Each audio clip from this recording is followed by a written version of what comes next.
Hello बच्चों, कैसे हो आप लोग। आशा करती हूँ आप सभी लोग अच्छे होंगे।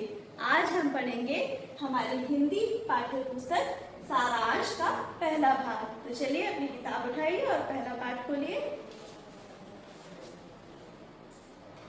पहला पाठ है कविता, हिमालय के प्रति। ये कविता के कवि हैं श्री रमानाथ अवस्थी जी। और कवि अपनी कविता के माध्यम से कहना चाहते हैं कि हिमालय जो है हमारे भारत का शीश है और इसकी वो महिमा और श्रद्धा भावना अपनी अभिव्यक्ति प्रकट करते हैं। तो आइए आज हम पढ़ते हैं सबसे पहले कविता। भारत के शीश हिमालय को है मेरा बारंबार नमन। कवि कहते हैं कि जो भारत के शीश हिमालय है, जो उत्तर दिशा में है, उसको मैं बार बार नमन करता हूँ, यानी कि नमस्कार करता हूँ। सबसे पहले जिसके माथे पर सूरज तिलक लगाता है, जिसके यश को सागर अपनी अनगिन लहरों से गाता है, जिसकी ऊंचाई पर मैं ही क्या गर्वित भारत माता है। कवि कहते हैं कि जो हिमालय पर्वत है, वहाँ उत्तर दिशा में सबसे पहले सूरज जो निकलता है, वो ऐसा लगता है कि उसकी किरणें हिमालय पर तिलक लगाती हैं। और जिसके यश को, जैसे उसकी तलहटी में सागर है, तो वो सागर जो है अपनी लहरों से उसकी यश को, यानी कि उसकी प्रसिद्धि को गाता है। और उसकी ऊंचाई पर, जो हिमालय की ऊंचाई है, उस पर हम ही क्या भारत की पूरी भारत माता जो है वो गर्वित है, क्योंकि वो इतना ऊंचा है और इतना विशाल है। जननी के इस गौरव गिरि की आरती सजाता नील गगन। और कवि कहते हैं कि जो जननी है, यानी कि हमारी जो भारत माता है, उसके जो गौरव गिरि, यानी कि इतना विशाल जो गिरि है यानी पर्वत है, उसका जो ऐसा लग रहा है कि उसकी जो आरती है वो पूरा नीला गगन, यानी कि पूरा आसमान ऐसा लगता है कि उसकी आरती उतार रहा है। जिसके चरणों पर धरती और बाहों में गंग जमुन जल है, जिसके नयनों का काजल ही उड़कर बनता बादल दल है।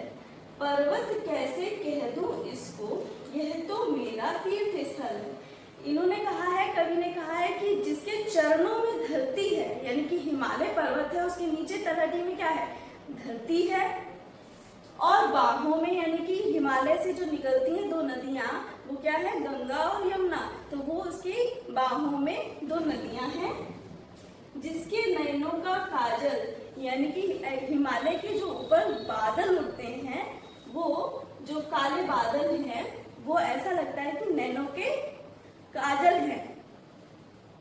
पर्वत कैसे कह दूं इसको, और ये पर्वत ही नहीं है, हमारा तीर्थ स्थल भी है, तो इसको पर्वत नहीं कहा जा सकता, ये हमारा हिमालय तीर्थ स्थल भी माना जाता है। अगला पेज है।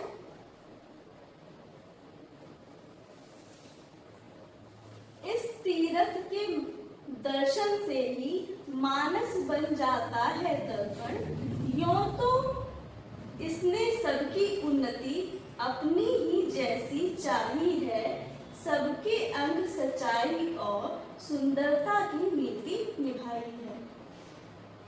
कवि कहते हैं कि इस तीर्थ के दर्शन करने से जो मन है हमारा, वो दर्पण यानी शीशे की तरह साफ हो जाता है, जिसमें कोई भी विकार नहीं रह जाता। मतलब कि हम किसी भी, हमारे अंदर कोई भी गलत काम, गलत भावना नहीं रह जाती है। यूं तो इसकी उन्नति, जो हिमालय है, जो उसकी उन्नति है, यानी कि जिसकी ऊंचाई इतनी ऊंची है, वो हिमालय भी यही चाहता है कि हम सबकी उन्नति भी इतनी ही ऊंची हो, हम भी उसी तरह से एक अच्छे काम करने वाले व्यक्ति बन सके। सबके संग सच्चाई और सुंदरता की नीति निभाएंगे। और हिमालय में जो इतनी सुंदरता है, वो सुंदरता पूरे विश्व में जानी जाती है। इसीलिए कहा जाता है हिमालय की जो सुंदरता है उसी को माना जाता है। तो वो चाहते हैं कि अपनी उसकी जैसी सुंदरता हर जगह होनी चाहिए। पर कभी किसी से झुका नहीं, इसका इतिहास गवाही है। ऐसे गर्वोन्नत प्रहरी पर न्यौछावर मेरा तन मन धन। जो हिमालय पर्वत है वो इतना विशाल है, इतना ऊंचा है कि वो कभी किसी के आगे झुका नहीं है। और इस पर गर्व जो है हम सारे भारतीय, हम सारे भारत माता के जो सपूत हैं, हम सब लोग इस पर गर्व करते हैं। और ये गर्वोन्नत प्रहरी यानी कि जो प्रहरी जो होता है, जो हमारी रक्षा करने वाला होता है, तो ये हमारे भारत की रक्षा भी करता है। और इस पर हम सब लोग जैसे कि सिपाही जो जाते हैं वो तन मन धन सब कुछ न्यौछावर कर देते हैं, उनकी जान भी चली जाती है, शहीद हो जाते हैं। तो इसी तरीके से कवि कहते हैं कि इस पर हम सबका तन मन धन सब कुछ न्यौछावर है। भारत के शीश हिमालय को है मेरा बारंबार नमन। और ऐसे महान भारत के जो हिमालय है, ऐसे शीश पर्वत है, उसको हम बार बार नमन करते हैं। आगे इस कविता में कठिन शब्द हैं। वैसे मैंने सारे कठिन शब्दों का अर्थ आपको धीरे धीरे करके बताया है, लेकिन हम एक साथ इसमें पढ़ेंगे। बारंबार यानी बार बार, नमन यानी नमस्कार, यश यानी प्रसिद्धि, सागर समुद्र, गर्वित गर्व के साथ, नील गगन नीला आकाश, चरणों यानी पैरों में, जल यानी पानी, नैनों यानी आंखों, पर्वत पहाड़, दर्शन देखना, मानस मन, दर्पण शीशा, गर्वोन्नत गर्व से ऊंचा उठा, प्रहरी यानी पहरेदार। आगे देखते हैं, अगला पेज है अभ्यास कार्य। कुछ मौखिक प्रश्न दिए गए हैं, उसके उत्तर हम ऐसे ही मौखिक यानी बोलकर करेंगे। सोचो और बताओ। प्रश्न 1 है, इस कविता में किसका गुणगान किया गया है? सभी को पता चल रहा है इस कविता में किसका गुणगान किया गया है? इस कविता में हिमालय का गुणगान किया गया है। अगला प्रश्न है, हिमालय भारत की किस दिशा में है? अभी मैंने बताया था आपको हिमालय भारत की उत्तर दिशा में है। अगला प्रश्न है, हिमालय को भारत का शीश क्यों कहा गया है? हिमालय को भारत का शीश इसलिए कहा गया है कि जब आप मानचित्र देखेंगे भारत का, तो भारत का मानचित्र देखेंगे तो उसमें भारत माता ऐसा लगता है, ऐसा आभास होता है कि वो खड़ी हुई है। और जो हिमालय है वो उसी उत्तर दिशा यानी कि शीश की दिशा में है, तो इसीलिए उसे भारत का शीश कहा जाता है। अगला प्रश्न है, हिमालय के प्रति कवि का क्या भाव है? हिमालय के प्रति कवि का श्रद्धा भाव है। आगे देखेंगे, लिखित प्रश्न है, उनके उत्तर है। पहला प्रश्न, सूरज सबसे पहले किसके माथे पर तिलक लगाता है? आगे उत्तर है, सूरज सबसे पहले हिमालय के माथे पर तिलक लगाता है। प्रश्न 2, किसके यश को कौन किस प्रकार गाता है? उत्तर है, हिमालय के यश को सागर अपनी लहरों से गाता है। आगे अगला प्रश्न है, नील गगन किसकी आरती सजाता है? उत्तर है, नील गगन हिमालय की आरती सजाता है। अगला प्रश्न है, नैनों का जल उड़कर क्या बन जाता है? नैनों का जल उड़कर बादल दल बन जाता है। हिमालय केवल पर्वत ना होकर और क्या है? हिमालय केवल पर्वत ना होकर तीर्थ स्थल है।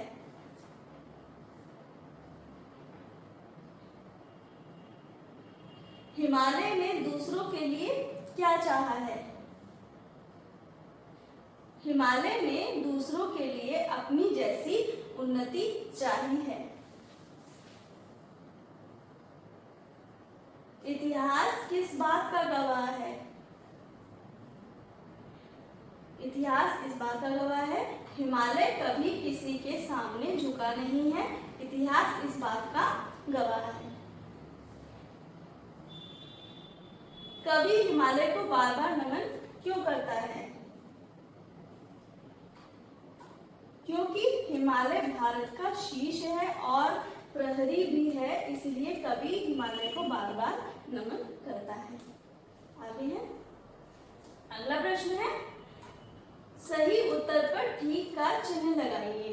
अब यहाँ पर कुछ प्रश्न दिए गए हैं और उनके नीचे उनसे कुछ ऑप्शन में उत्तर दिए गए हैं और जो सही है हमें उस पर टिक लगाना है। भारत माता किस पर गर्वित है?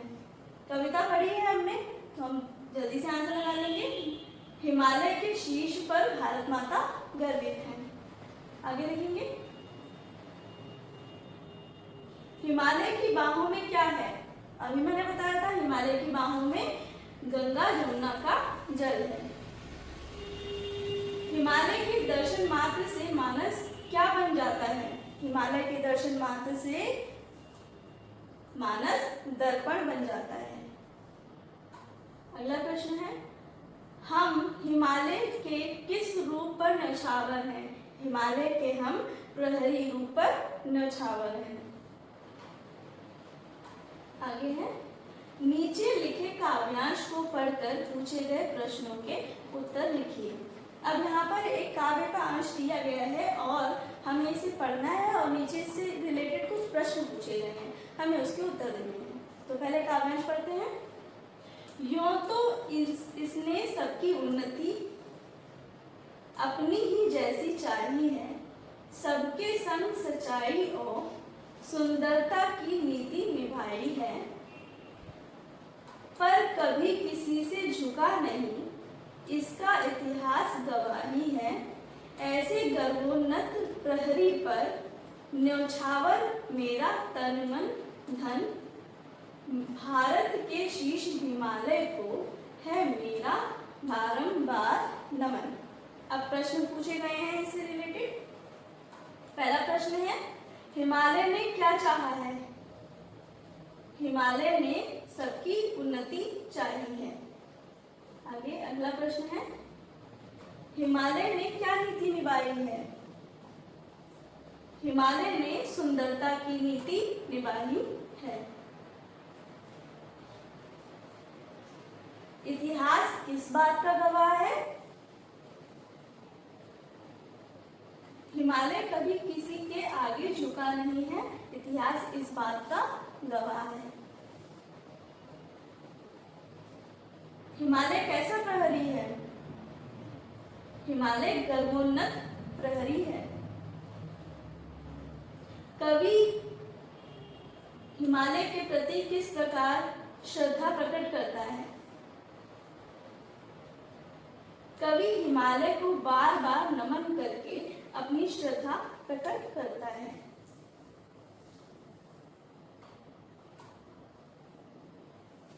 सरलार्थ लिखो।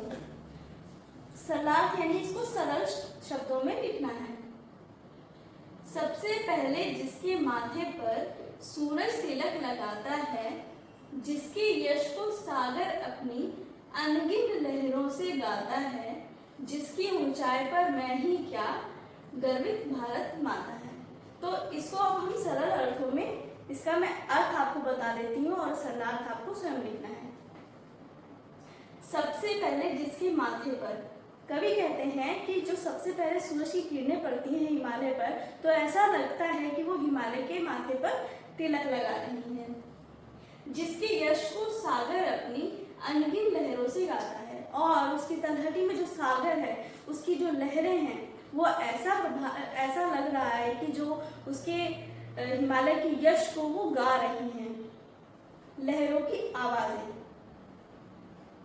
जिसकी ऊंचाई पर मैं ही क्या, गर्वित भारत माता है। और हिमालय हमारे भारत का जो शीर्ष है वो इतना विशाल है, जिस पर गर्व हमारी भारत माता भी करती हैं। तो जैसे मैंने आपको बताया है, इसकी एक एक पंक्ति को आप पढ़ेंगे और इसको सरल अर्थों में स्वयं लिखेंगे। अगला प्रश्न है भाषा की बात। कुछ व्याकरणिक प्रश्न है। पर्यायवाची शब्द पढ़ो और याद करो। यहाँ पर पर्यायवाची शब्द दिए गए हैं, इनको आपको पढ़ना है और याद करना है और अपनी कॉपी में लिखना भी है। सूरज, सूरज का रवि और दिनकर। बादल, घन, मेघ। धरती, भूमि, पृथ्वी। पर्वत, पहाड़, गिरि। सागर, समुद्र, जलधि। आगे है वाक्य बनाओ। यहाँ पर कुछ शब्द दिए गए हैं आपको और इनसे आपको एक वाक्य बनाना है। मैं उदाहरण के तौर पर आपको एक वाक्य बनाकर दिखाती हूँ और आप उसी तरीके से सबका वाक्य बनाएंगे। जैसे नयन है, तो नयन को आप कैसे प्रयोग करेंगे, इसका वाक्य कैसे बनाएंगे? नयन कमल जैसे सुंदर है। इसी तरीके से सुंदरता, शीश और हिमालय, इनका आपको वाक्य बनाना है। निम्नलिखित भाववाचक संज्ञाओं को पढ़िए और समझिए। कुछ भाववाचक संज्ञाएं दी गई हैं। भाववाचक संज्ञाएं वो होती हैं जिसमें किसी भाव की बात कही गई हो, जो किसी भावना की बात कही हो। जैसे ऊंचाई, ऊंचाई को आप भाव कह सकते हैं। सुंदरता, सुंदरता भी एक भाव है। यश यानी कि प्रसिद्धि एक भाव है। गौरव, गौरव भी एक भाव है।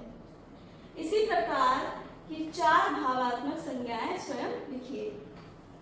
मैंने लिखी है यहाँ पर मीठा, खुशी और दुख, और एक आपको अपने आप ही स्वयं ढूंढकर लिखनी है।